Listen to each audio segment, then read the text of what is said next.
بسم اللہ الرحمن الرحیم۔ پیارے بچوں السلام علیکم۔ KMS مواصلاتی سلسلہ تدریس میں آپ کو خوش آمدید کہتی ہوں۔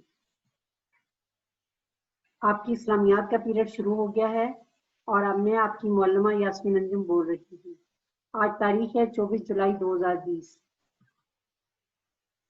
آج کا سبق ہے حضرت موسیٰ علیہ السلام کے معروضی سوالات ہم نے حل کرنے ہیں، یعنی صفحہ نمبر 68 اور 69 پر جو سوالات دیے گئے ہیں وہ ہم نے حل کرنے ہیں۔ تدریسی مقاصد ہے بچوں کی ذہنی استعداد کا جائزہ اور رہنمائی۔ توجہ مرکوز مہارت حضرت موسیٰ علیہ السلام کے حالات زندگی اور دعوت و تبلیغ۔ تدریسی ذرائع ہیں درسی کتاب اور مواصلاتی سلسلہ تدریس۔ چلے بچوں اپنے بک کھولیں، پیج نمبر 68۔ معروضی سوالات ہم نے کرنے ہیں۔ پہلا سوال ہے درست جواب پر درست کا نشان لگائیں۔ حضرت موسیٰ علیہ السلام آج سے 3500 سال پہلے پیدا ہوئے۔ یہ 4 ہمیں آپشنز دیے گئے ہیں، ہم نے ان میں سے دیکھنا ہے کہ کون سا صحیح ہے، اس پر ہم نے درست کا نشان لگانا ہے۔ عراق میں، مصر میں، ایران میں یا مکہ میں؟ کیا ہم نے پڑھا تھا کہاں پر پیدا ہوئے؟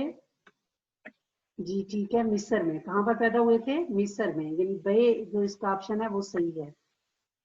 نمبر 2 ہے حضرت موسیٰ علیہ السلام کے والد کا نام تھا، کیا نام تھا؟ عمران، سلیمان، آزر یا تارا؟ کیا نام تھا؟ یاد کریں، حضرت عمران۔ حضرت موسیٰ علیہ السلام کی والدہ نے صندوق بہا دیا، نہر میں، سمندر میں، تالاب میں یا دریا میں؟ کہاں پر بہایا تھا؟ جی ٹھیک ہے، دریا میں۔ کہاں پر؟ دریا میں۔ اللہ تعالیٰ نے حضرت موسیٰ علیہ السلام کو بڑے معجزات عطا کیے۔ کتنے معجزات عطا کیے تھے؟ 2، 3، 4، 5۔ کون سا والا صحیح ہے؟ 2۔ کون کون سے معجزات تھے؟ ایک تو عصا تھا اور ایک ید بیضا۔ اس میں صحیح کون سا ہے؟ 2 معجزات عطا کیے۔ 5واں ہے حضرت موسیٰ علیہ السلام نے حضرت شعیب علیہ السلام کے پاس کتنے سال گزارے؟ 5 سال، 8 سال، 10 سال اور 12 سال؟ ہاں جی، کتنے سال؟ 10 سال۔ سوال نمبر 2 ہے خالی جگہ پر کریں، اور خالی جگہ ہم نے ان الفاظ سے پر کرنی ہے: مدین، بنی اسرائیل، کوہ طور، کلیم اللہ اور رسیاں۔ پہلا ہے حضرت موسیٰ علیہ السلام کا لقب ڈیش ہے، کیا ہے؟ کلیم اللہ۔ کیا ہے پہلا؟ کلیم اللہ۔ پہلی خالی جگہ میں ہم لکھیں گے کلیم اللہ۔ نمبر 2 ہے حضرت موسیٰ علیہ السلام نے ڈیش میں حضرت شعیب علیہ السلام کے گھر میں کئی سال قیام کیا۔ حضرت موسیٰ علیہ السلام نے کہاں پر؟ مدین میں حضرت شعیب علیہ السلام کے گھر میں کئی سال قیام کیا۔ نمبر 3 ہے جادوگروں نے اپنی ڈیش اور لاٹھیاں دریا میں پھینکی، اپنی رسیاں اور لاٹھیاں دریا میں پھینکی۔ حضرت موسیٰ علیہ السلام کو اللہ تعالیٰ نے ڈیش پر بلایا، حضرت موسیٰ علیہ السلام کو اللہ تعالیٰ نے کوہ طور پر بلایا۔ نمبر 5 ہے حضرت موسیٰ علیہ السلام ڈیش کو لے کر دریا میں داخل ہو گئے، حضرت موسیٰ علیہ السلام بنی اسرائیل کو لے کر دریا میں داخل ہو گئے۔ آگے ہے سوال نمبر 3، درست کے سامنے درست کا نشان لگائیں اور غلط کے سامنے غلط کا نشان لگائیں۔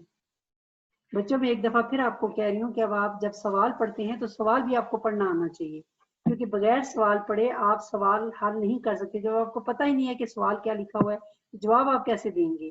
اس لیے سوالوں جواب کے ساتھ ساتھ سوالوں کو بھی یاد کیا کریں اور انہیں بھی پڑھنے کی پریکٹس کریں۔ پہلا جملہ ہے حضرت موسیٰ علیہ السلام کے زمانے میں مصر کے بادشاہ کو فرعون کہتے تھے، کیا یہ صحیح ہے؟ ہاں جی صحیح ہے۔ تو اس کے اوپر ہم نے کیا نشان لگانا ہے؟ درست کا نشان لگانا ہے، ٹک لگانا ہے۔ نجومیوں نے فرعون کو بتایا کہ ایک اسرائیلی بچہ اس کی حکومت کے زوال کا سبب بنے گا، صحیح ہے یا غلط ہے؟ یہ صحیح ہے، تو ٹک کا نشان لگائیں گے۔ حضرت موسیٰ علیہ السلام نے حضرت یعقوب علیہ السلام کے گھر میں 10 سال گزارے۔ حضرت موسیٰ علیہ السلام نے حضرت یعقوب علیہ السلام کے گھر میں نہیں بلکہ کس کے گھر میں گزارے تھے؟ حضرت شعیب علیہ السلام کے گھر میں۔ تو پھر یہ جملہ صحیح ہے غلط ہے؟ پھر کراس ہو گیا نا، غلط ہو گیا یہ۔ حضرت موسیٰ علیہ السلام اپنا دائیں ہاتھ بغل میں لے جاتے تو تاریک ہو جاتا، حضرت موسیٰ علیہ السلام اپنا دائیں ہاتھ بغل میں لے جاتے تو کیا وہ تاریک ہو جاتا تھا؟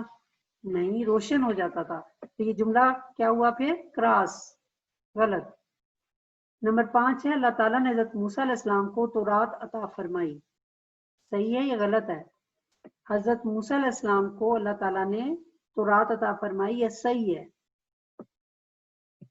یہ تو تھے بچوں آپ کے معروضی سوالات. میں امید کرتی ہوں کہ آپ ان کی بار بار پریکٹس کریں گے.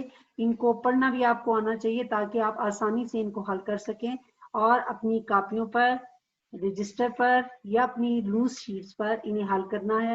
اور جب آپ کے اسکول کھلیں گے تو اس وقت آپ کا یہ کام چیک کیا جائے گا. میں امید کرتی ہوں کہ آپ لوگ اپنی صحت کا خیال رکھیں گے. اللہ آپ کو پریشانیوں سے اور بیماریوں سے بچائے. اللہ حافظ.